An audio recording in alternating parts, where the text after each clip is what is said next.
Welcome dear students to SP Smart Hybrid System. In this lecture we are going to discuss about some basic concepts chemistry at a glance. इसमें हम chapter के बारे में बहुत सारी चीज़ें सीखेंगे जो very important about this chapter two solve numerical problems और टू क्वेश्चंस. पहले अगर यहाँ पे हम देखेंगे कि फिजिकल प्रॉपर्टीज़ ऑफ मैटर से शुरू करते हैं. Mass and wait. मास होता है substance is the amount of matter present in it, while as weight of the substance is the force exerted by gravity. ये दो चीज़ें हैं यहाँ पे. पहले है मास और दूसरा है वेट. अगर मास की बात करेंगे तो मास को हम किलोग्राम्स में, ग्राम्स में या मिलीग्राम्स में, नैनोग्राम्स में हम मेजर करते हैं. While as weight of the substance is the force, यहाँ पे याद रखना बेटा, एक्सर्टेड बाय ग्रेविटी. वॉल्यूम की बात करेंगे, it is the space occupied by the substance. इसको हम यहाँ पे डिटरमाइन करते हैं सेंटीमीटर क्यूब में या डेसीमीटर क्यूब में या लीटर में या डीएम क्यूब में हम यहाँ पे इसको मेजर करते हैं. फिर रही बात डेंसिटी की. डेंसिटी होता है मास पर यूनिट वॉल्यूम. इसको हम केजी पर मीटर क्यूब में या केजी पर सेंटीमीटर क्यूब में हम यहाँ पे इसको मेजर करते हैं.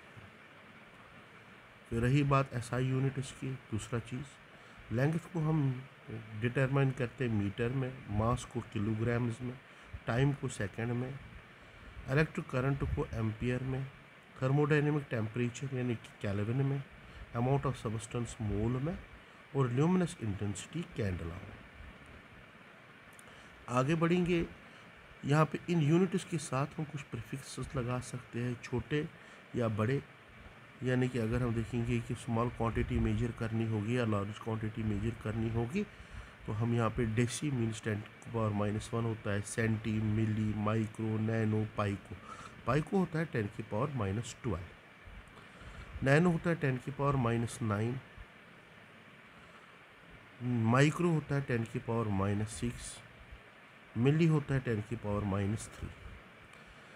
या बड़े यूनिट्स यहाँ पे के साथ हम जोड़ सकते हैं, यानी कि इसके प्रीफिक्स जोड़ सकते हैं, जैसे डेका हुआ, हेक्टो हुआ, किलो हुआ, मेगा हुआ, गीगा हुआ या टेरा हुआ. टेरा होता है 10⁻12, गीगा 10⁻9, मेगा होता है 10⁻6 और किलो होता है 10⁻3.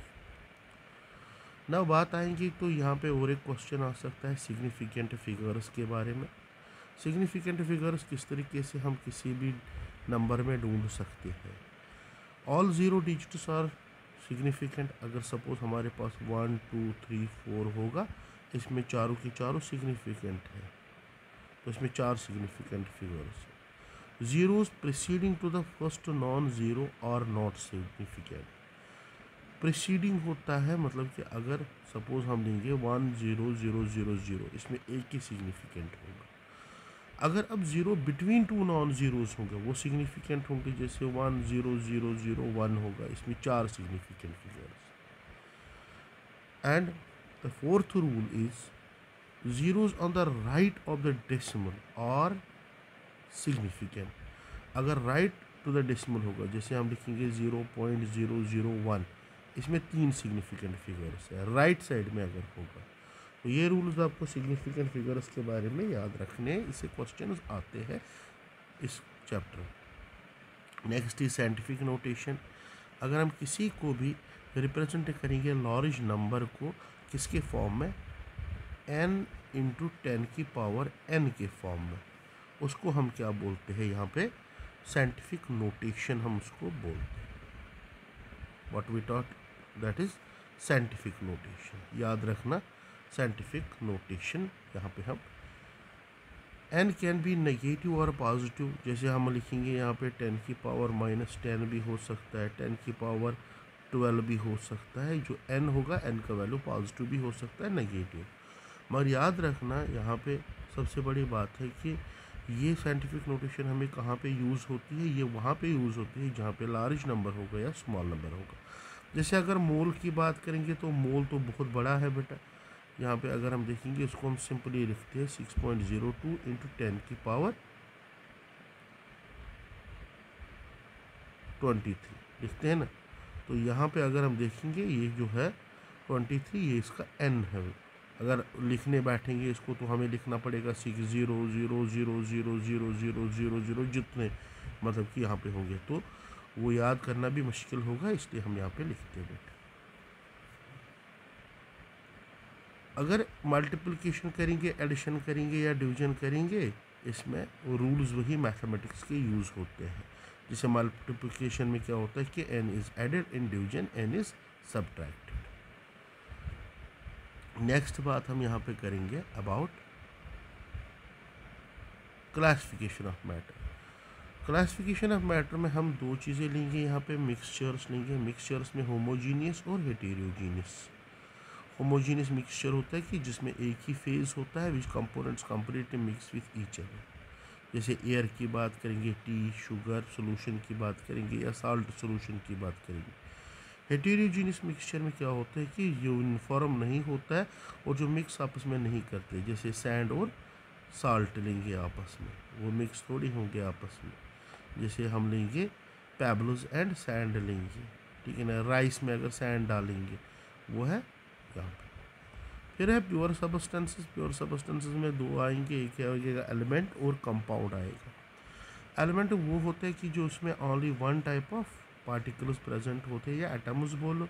जैसे सोडियम हुआ, पोटेशियम हुआ, H2 हुआ, O2 हुआ, N2 हुआ, ये प्योर एलिमेंट्स कहलाते हैं। कंपाउंड्स में दो या दो से ज़्यादा टाइप के एलिमेंट्स प्रेजेंट होते हैं या एटम्स प्रेजेंट होते हैं, जैसे वाटर, अमोनिया, कार्बन डाइऑक्साइड, बाकी चीज़। नेक्स्ट आएंगे हम यहाँ पे एम्पिरिकल फार्मूला पे। एम्पिरिकल फार्मूला होती है कि सिंपलेस्ट फार्मूला जो कि रिप्रेजेंट करता है किसी मॉलिक्यूल को। सिंपलेस्ट रेशो फार्मूला बोलो या बाकी चीज़। इस एम्पिरिकल फार्मूला को डिटरमाइन करने के लिए हमें कुछ यहाँ पे स्टेप्स याद रखने हैं। जैसे हम पहले जो भी मास दिया गया होगा उसको हम क्या करेंगे, नंबर ऑफ मोल्स में या कन्वर्ट करेंगे। Divide mass of each element by atomic weight. Next step में क्या करना है कि अगर सपोज 3 एलिमेंट्स दिए गए होंगे, सपोज कार्बन दिया गया, हाइड्रोजन दिया, ऑक्सीजन, तो यहाँ पे अगर हम देखेंगे पहले नंबर ऑफ मोल्स निकालेंगे, जो भी निकलेंगे तो उनको क्या करना है, divide all the obtained values with lowest obtained value. इन तीनों में से जो लोवेस्ट ऑब्टेन्ड वैल्यू आएगा उनको तीनों को डिवाइड करना है बेटा। फिर अगर होल नंबर आया तो वो उसकी एम्पिरिकल फार्मूला होगी। अगर होल नंबर नहीं आया तो उसमें हमें क्या करना है, किसी नंबर से ऐसे मल्टीपल करना है, क्योंकि तीनों का यहाँ पे होल नंबर रेशो आए। तो फिर उनके नीचे हमें सबस्क्रिप्ट में लिखना है, तो वो उसकी एम्पिरिकल फार्मूला होगी। जैसे मैं एक एम्पिरिकल फार्मूला आपको यहाँ पे सिखाऊंगा, जैसे C6H6 है हमारे पास, तो अगर इसकी एम्पिरिकल फार्मूला देखेंगे तो इसकी CH है। C6H6 बेंजीन होता है। हाँ, ये तो मतलब कि गिवन है, मगर ये जो रूल्स है, ये रूल्स आपको डिटरमाइन करने के लिए एम्पिरिकल फार्मूला। मॉलिक्यूलर फार्मूला को फिर निकालने के लिए आपको मॉलिक्यूलर फार्मूला मास लेना पड़ेगा और एम्पिरिकल फार्मूला मास, इन दोनों को डिवाइड करके आप n फैक्टर को निकालोगे, और इसी n फैक्टर को चाहे 1 निकले, 2 निकले, 3 निकले, 4 निकले, उसको एम्पिरिकल फार्मूला के साथ मल्टीपल करना है, तो मॉलिक्यूलर फार्मूला आपको डिटरमाइन होगी। नेक्स्ट है बेटा मोल कंसेप्ट। मोल ये बेसिक है बेटा, बहुत ही इंपॉर्टेंट है यहाँ पे। It is amount of substance. जैसे आपको पता है बेटा यहाँ पे 1 मोल कितना होता है, 6.02 × 10⁻23 पार्टिकल्स प्रेजेंट ये होंगे। चाहे वो पार्टिकल्स कुछ भी हो, क्या हो, तो मोल इसको हम बोलते हैं बेटा। नंबर ऑफ मोल्स निकालने के लिए बहुत सारे फार्मूलाज है, जैसे मास अपॉन एटॉमिक और molecular mass, given mass upon atomic mass और given mass upon molecular mass. Number of molecules अगर देखेंगे मोल में कितने होंगे, जितने नंबर ऑफ मॉलिक्यूल्स होंगे उसको हम एवोगाड्रो नंबर से मल्टीपल करेंगे। एवोगाड्रो नंबर किसके बराबर होता है, दैट इज 6.02 × 10⁻23 के बराबर होता है। हाँ, इतना है कि अगर हम गैसियस सबस्टेंसेस लेंगे, गैसियस सबस्टेंसेस में 1 मोल कितना होता है बेटा, that is 22.4 litres at STP, standard temperature pressure. तीसरी बात है, अगर हमें अब नंबर ऑफ़ मोल्स निकले तो नंबर ऑफ़ मोल्स में एटम्स निकालने हैं। एक तो हमें number of molecules into atomicity ये कर सकते हैं, या इसी फॉर्मूला में आप जो ऊपर दी गई है नंबर ऑफ़ मॉलिक्यूल्स में, नंबर ऑफ़ मॉलिक्यूल्स में आप मल्टीपल करोगे एटॉमिसिटी, तो वहाँ पे नंबर ऑफ़ एटम्स भी निकलेंगे। ओके, आगे बढ़ते हुए यहाँ पे स्टेट्स ऑफ मैटर में सॉलिड्स होते हैं, लिक्विड्स होते हैं और गैसियस होते हैं। सॉलिड्स में two particles very closely held together होता है, डेफिनेट वॉल्यूम और शेप होता है, इसमें फ्रीडम मतलब कि नो रैंडम मोशन होती है पार्टिकल्स की, इसमें कोई मोशन प्रेजेंट नहीं होती है, इसलिए ये क्या होते हैं, रिजिड होते हैं। बाकी चीज़ लिक्विड्स की बात करेंगे तो लिक्विड्स में क्लोजली इतनी पैकिंग नहीं होती है जितनी सॉलिड्स में होती है, इसलिए उसमें डेफिनेट वॉल्यूम तो होता है बट डेफिनेट शेप प्रेजेंट नहीं होती है। गैसेस में क्या होता है कि जो पार्टिकल्स होते हैं वो आपस में बहुत दूर होते हैं, इनमें फ्रीडम टू मूव होता है, नो डेफिनेट वॉल्यूम और उसमें डेफिनेट शेप नहीं होती है, और जिस भी कंटेनर में रखा जाएगा वो कम्प्लीटली फिल करेंगे। नेक्स्ट है प्लाज्मा, इसमें कोई डिस्टिंक्ट शेप नहीं होती है। जैसे अगर हम देखेंगे कि इसमें प्लाज्मा में क्या होता है कि आयोनाइज्ड पार्टिकल्स प्रेजेंट होते हैं, या कैटाइन्स होंगे या एनाइन्स होंगे, और ये भी एक स्टेट ऑफ मैटर कहलाता है। और भी एक है जिसको हम बोलते हैं Bose Einstein condensate, that is fifth state of matter.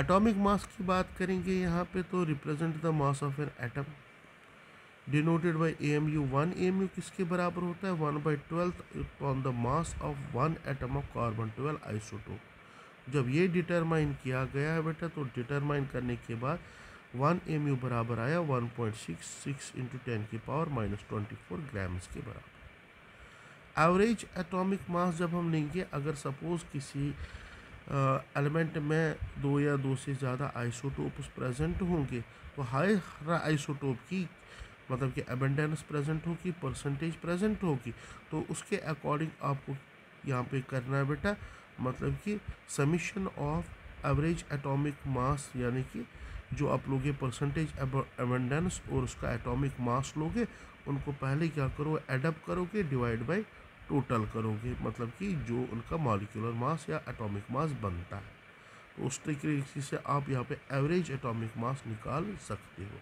जैसे कि अगर क्लोरीन की बात करेंगे, तो क्लोरीन का मास यहाँ पे है 35.5, तो 35.5 इसका रिप्रेजेंट करता है एवरेज एटॉमिक मास, वरना तो या 36 होना चाहिए था या 35 होना चाहिए था, क्योंकि जो इलेक्ट्रॉन्स या प्रोटॉन्स की बात करेंगे या न्यूट्रॉन्स की बात करेंगे वो तो हाफ नहीं होंगे, मगर यहाँ पे क्यों होता है कि 35.5, 23.5, 35 पॉइंट जो भी होगा यहाँ पे एवरेज एटॉमिक मास, वो इसलिए होता है क्योंकि इस क्लोरीन की देखेंगे तो इसके आइसोटोप्स प्रेजेंट है, जैसे क्लोरीन 35 है, क्लोरीन 37 है, क्लोरीन 36 है, ये आइसोटोप्स है, उनकी परसेंटेज एबंडेंस देख के हम यहाँ पे निकाल सकते हैं average atomic mass.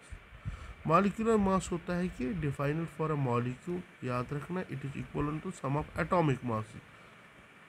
Formula mass होता है कि अगर हम कोई आयोनिक कंपाउंड लेंगे उसमें हम जो फार्मूला होगी तो उसका हम मतलब कि सम देखेंगे, that we called as formula mass.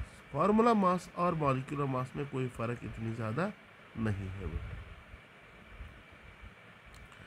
Next बात यहाँ पे हम करेंगे बच्चे, that is Dalton's atomic theory. Dalton's atomic theory में वो पोस्टुलेट्स है, matter consist of individual atoms, all the atoms of A given element have identical properties including identical mass. Atoms of different elements differs in mass. Compounds are formed when atoms of different elements combined in fixed ratio. Chemical reactions involve rearrangement of atoms. These are neither created nor destroyed in chemical reactions. Limitations की बात करेंगे, could not explain law of gaseous volumes, could not explain why atoms combine. फिर law of chemical combination में conservation of mass ये दिया था, ये याद रखना, एंटोनी लेवोजर। मैटर का neither be created nor destroyed, there is no net change in mass during a chemical और physical change. Law of definite proportion में जीएल प्राउस्ट ने दिया था, ये याद रखना। A compound always contains exactly the same proportion of elements by weight. जैसे कि अगर हम वाटर की बात करेंगे, चाहे टेप वाटर हो चाहे कोई भी वाटर प्रेजेंट हो, उसमें हमेशा हाइड्रोजन 22.2% होगा और ऑक्सीजन 77.78% होगा। लॉ ऑफ मल्टीपल प्रपोर्शन की बात करेंगे, ये डाल्टन ने दिया था। If two elements can combine to form more than one compound, the masses of element that combine with a fixed mass of other are in a ratio of small whole number।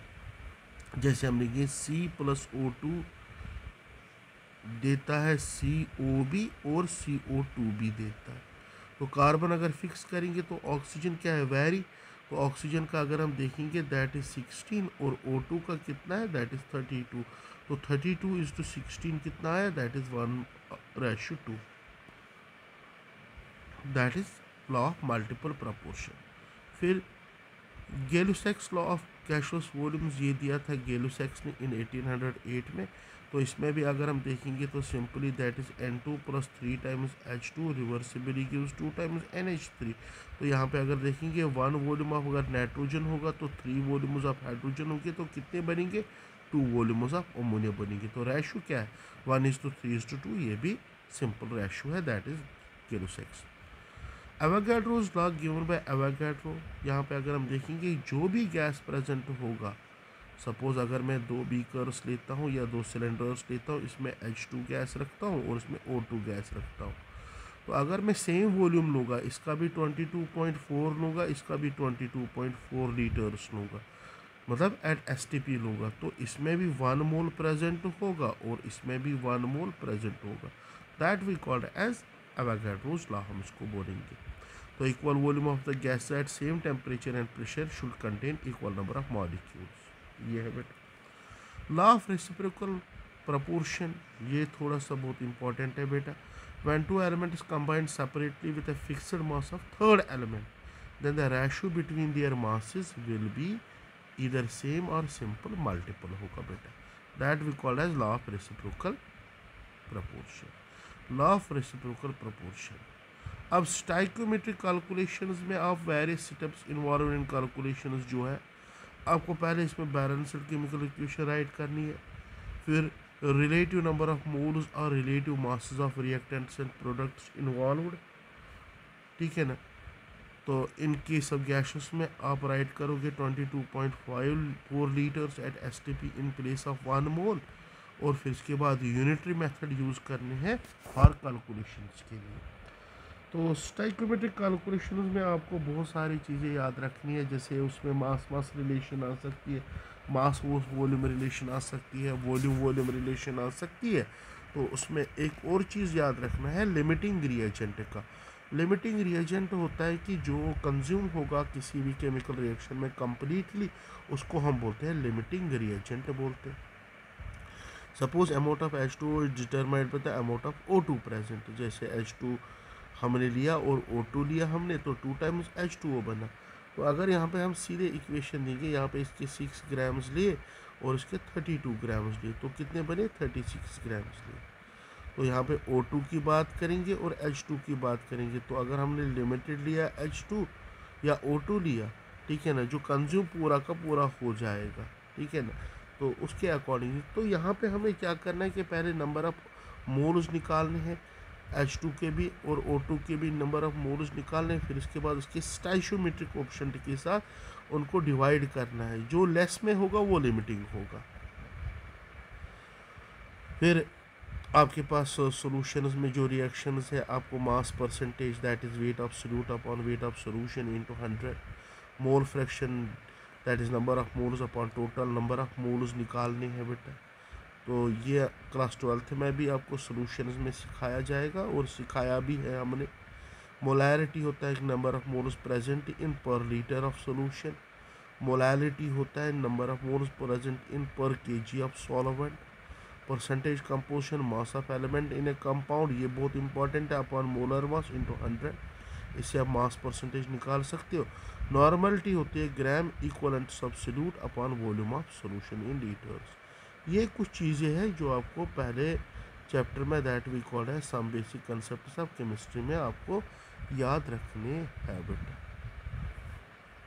Okay, thank you very much.